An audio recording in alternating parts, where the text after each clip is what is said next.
Hi everyone, welcome to my craft room this afternoon.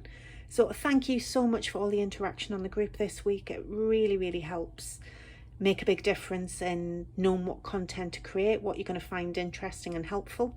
So thank you for that, I really appreciate it. So the bow making videos I'm going to do as a series, so I'll save them all individually and then they'll be in the video section whenever you need to refer back to look at them.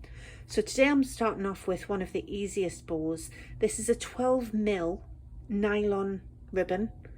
Some shops will call it organza or shea depending on where you are. So I've taken a length, I've snipped it off.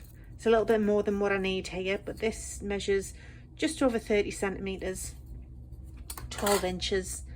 So all I'm going to do is I'm putting the tail facing down over. I'm just going to secure it in place with my thumb. I'm going to take it round my index finger and bring it round, and then I'm going to come over that finger. I'm going to get the tail of the ribbon and I'm going to pop it through between my fingers, and then while I've got the ribbon there, I'm going to bring that tail round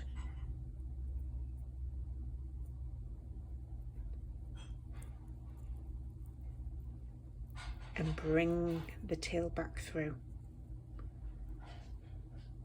and then you can pull tightly,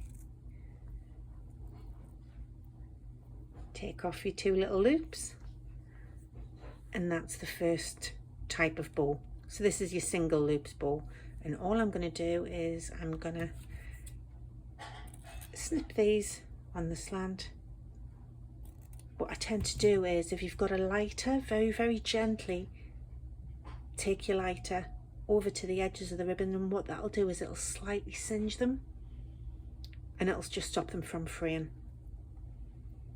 So there's your single bow. I hope you've liked it, and make sure you check out the other videos. I'll be uploading a few at a time for you. Thanks very much. Take care now. Bye bye.